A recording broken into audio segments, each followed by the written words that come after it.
Sobat PKH, ketemu lagi kita dengan Mas Ipung. Kok Mas Ipung? Nama lengkapnya siapa sih Mas Ipung? Saifur Rahman, Pak. Oh, Saifur Saya Rahman. memang biasa dipanggil Ipung. Oh, bener ya berarti teman-teman Sobat PKH.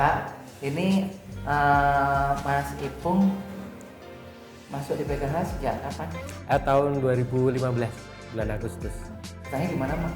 Karena Mas Ipung kok bisa jadi pendamping?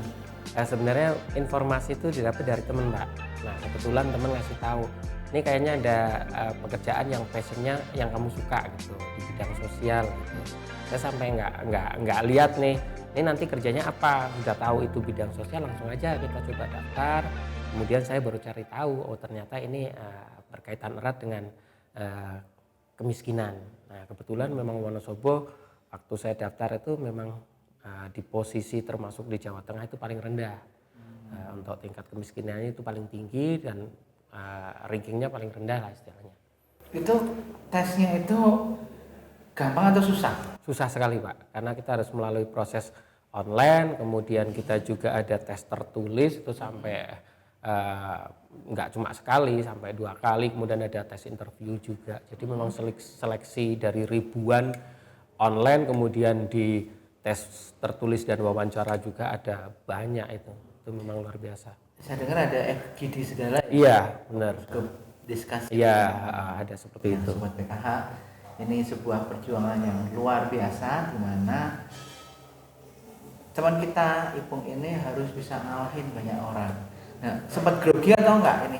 Iya Pak, sebenarnya sempat pesimis juga Pak, karena saya tahu bahwa nanti pekerjaan yang akan saya geluti ini adalah pekerjaan yang kaitannya erat dengan lapangan Pak, wilayah dan lain sebagainya. Apakah kira-kira saya diterima nggak nih dengan kondisi saya yang sebagai seorang disabilitas? Tapi waktu itu saya yakin bahwa apalagi ini adalah di bawah naungan Kementerian Sosial, saya yakin mereka tetap akan memberikan perhatian terhadap teman-teman disabilitas yang setara dengan yang lainnya. Sobat PKH, disabilitas mendapat perhatian dari Kementerian Sosial. Nah, Mas Ipung, waktu Mas Ipung jadi pendamping itu kan harus turun ke lokasi. Nah, dengan kondisi yang ada ini gimana caranya Mas Ipung ngatasin? Kalau untuk beberapa wilayah-wilayah yang susah memang saya masih dibutuh bantuan kayak ojek gitu Pak, kayak ojek. Tapi seiring berjalannya waktu saya sama teman-teman pendamping yang lain itu memberikan beberapa wilayah yang memang bisa saya jangkau gitu. Alhamdulillah untuk wilayah saat ini yang dampingan saya itu menurut saya aksesnya sudah ya gampang untuk saya jangkau. Saya lihat tuh beberapa kali Mas Ipung bawa motor sendiri. Iya. Memang itu ya? motor yang saya modifikasi itu memang motor roda 3 yang memang saya khususkan untuk mobilitas saya Pak. Betul. Sobat PKH, kekurangan tidak membatasi gerak kita, justru kekurangan menjadi support untuk kita lebih maju lagi. Nah, Mas Ipung, aku tahunya itu Mas Ipung itu kan multi talent. Saya dengar-dengar Mas Ipung punya grup musik ya, apa sih namanya? Iya Pak, sebelum di PKH itu saya juga punya grup musik yang namanya itu Alpha Blupo Pak. Kita bergenre itu kayak reggae gitu Pak. Jadi kita punya komunitas sendiri gitu. Oh gitu. Nah, Sobat PKH, nanti Sobat PKH bisa lihat tayangan-tayangan Mas Ipung waktu nyanyi reggae. Dan kebetulan Mas Ipung ini punya fan-nya adalah anak-anak muda, ABG, anak baru gede. Nah, lihat aja nanti di channelnya. Oke, Mas Ipung, aku juga pengen tahu nih, gimana sih caranya Mas Ipung membagi waktu antara jadi pendamping PKH dan ya istilahnya ada kegiatan-kegiatan seni, ada kegiatan sosial, itu gimana cara? Iya, kalau dulu sebelum jadi pendamping PKH kan masih bisa bebas Pak, istilahnya waktu dan lain sebagainya masih belum dibatasi. Kalau sekarang itu memang saya khususkan hanya untuk setiap waktu libur Pak. Terutama kita prioritas untuk kayak main musik itu hari Minggu, kalau enggak Sabtu malam gitu. Itu biasanya kita udah jadwal seperti itu. Kalau dulu saya memang pensi-pensi itu banyak saya masukin. Kalau sekarang kalau pensinya harinya di masih hari kerja mesti saya nggak terima. Jadi itu salah satu bentuk bahwa kita itu harus tanggung jawab lah dengan segala pekerjaan kita. Iya, komitmen itu memang integritas iya. istilahnya kita. Mau nggak mau kan kita memang selain bekerja kita juga punya apa ya istilahnya mengeluarkan ini Pak rasa kemanusiaan kita, karena pekerjaan pendamping itu bukan semata-mata kita bekerja cari uang bayaran udah, itu ada banyak tanggung jawab yang harus kita berikan, kemudian kita juga banyak pengalaman yang nanti kita dapat di lapangan itu luar biasa. Mas Ipung, ini kan tadi Mas Ipung sudah menyampaikan kalau Mas Ipung ternyata menjadi seorang penyanyi. Sebenarnya kesibukan Mas Ipung selain menjadi penyanyi apa sih untuk yang kegiatan-kegiatan sosial? Salah satunya saya menaungi sebagai Ketua Ikatan Disabilitas Wonosobo Pak. Itu bagi saya juga suatu amanah yang menurut saya bukan hal yang mudah, karena saya tahu bahwa teman-teman disabilitas yang ada di Wonosobo, satu mereka butuh sekali perhatian, terutama butuh orang-orang yang memang mau secara sukarela, secara ikhlas untuk memperjuangkan hak-hak kami sebagai disabilitas. Nah, di sisi lain disabilitas di Wonosobo secara SDM dan pendidikan mereka cukup masih rendah. Nah, ini salah satu PR terberat saya juga, bagaimana sih mereka bisa memiliki SDM yang baik, kemudian pendidikannya juga tinggi, kesadaran orang tua untuk menyekolahkan anak-anak disabilitas itu bisa lebih bersemangat bahwa disabilitas itu bukan suatu halangan. Disabilitas itu ada karena pikiran kita, bahwa kita menganggap bahwa mereka tidak bisa apa-apa. Tapi kalau kita menganggap bahwa mereka bisa sama dengan yang sempurna, ya pasti akan menjadikan motivasi Pak. Termasuk dampingan saya yang punya disabilitas itu memang saya sering intens Pak kepada orang tuanya untuk kalau bisa Bu, kalau bisa di sekolah yang tinggi. Warisan orang tua yang paling berharga dan tidak bisa dinilai dengan harta apapun adalah warisan memberikan pendidikan yang baik. Mereka pasti akan bisa mandiri. Salah satu buktinya saya sendiri gitu. Ya. Sobat PKH, nih Mas Ipung menyampaikan bahwa disabilitas itu sebenarnya ada di hati kita. Pada saat kita punya semangat, ada lagi disabilitas. Iya, betul. Saya dengar-dengar Mas Ipung sempat ngadain apa ya, gerakan-gerakan apa gitu ya? Iya Pak, di awal saya sempat waktu saya di PKH itu saya jadi tahu Pak.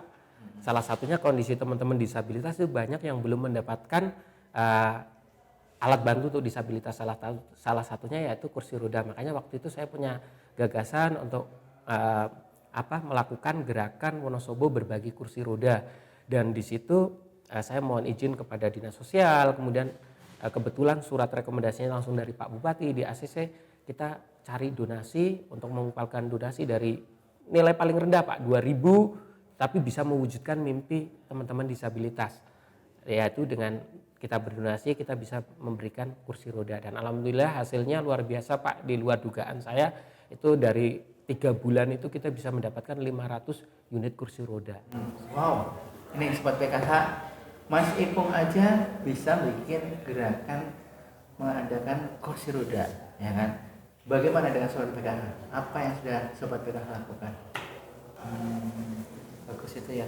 Sobat PKH, selain Mas Ipung ini sebagai penyanyi, Mas Ipung ini termasuk untuk tahun ini berhasil menggraduasi 21 KPM. Nih, coba kita dengerin dari Mas Ipung. Mas Ipung, gimana sih caranya Mas Ipung bisa menggraduasi 21 KPM ini? Ya. Saya dengar itu ya memang mampu sih, tapi walaupun begitu mampu itu pun juga butuh perjuangan. Ya. Karena memberikan kesadaran pada orang yang semula nggak tahu bahwa bantuan itu untuk masyarakat miskin, nah kan, kemudian mereka merasa juga masih miskin, ini gimana? Iya, sebenarnya ini salah satu hal yang gampang-gampang susah Pak.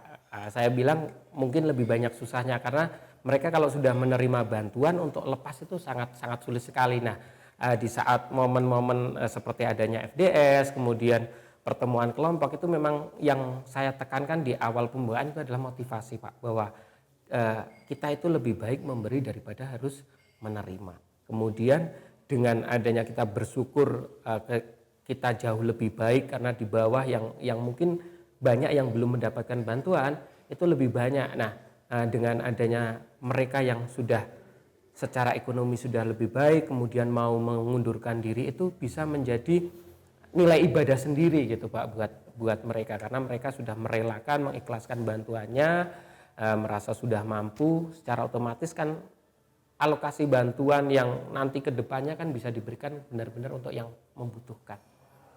Itu memang titik utama, harus rajin kita memberikan motivasi buat mereka Pak. Luar biasa. Sobat PKH, ini kata kuncinya bahwa kita selaku SDM PKH mesti harus berjiwa sosial. Ini yang kadang-kadang kita masih sedikit ragu-ragu ya Sobat PKH. Mas Ipung, kira-kira ada pesan apa sih dari Mas Ipung buat Sobat PKH?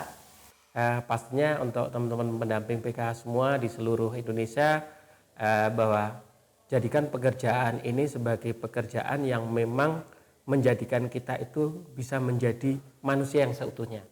Karena disinilah sebenarnya nilai dari apa yang kita bisa berikan untuk orang lain ya sebagai pendamping PKH di situ salah satunya, yaitu banyak hal dengan kita tahu ternyata ada banyak orang-orang yang jauh lebih lebih di bawah dari kita, itu juga menumbuhkan rasa syukur untuk kita. Kemudian kita juga tahu ternyata banyak di lapangan orang-orang yang punya keterbatasan, misalkan disabilitas, mereka yang lansia dan lain sebagainya yang sudah tidak mampu untuk melakukan kegiatan, pekerjaan dan lain sebagainya.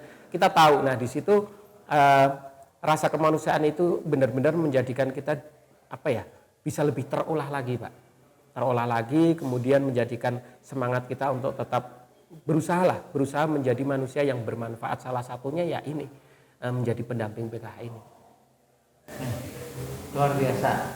Itu menginspirasi kita semua bahwa kita perlu menjadi SDM PKH yang unggul. Demikian Sobat PKH, kayaknya cukup dulu Mas Ipong. Ya.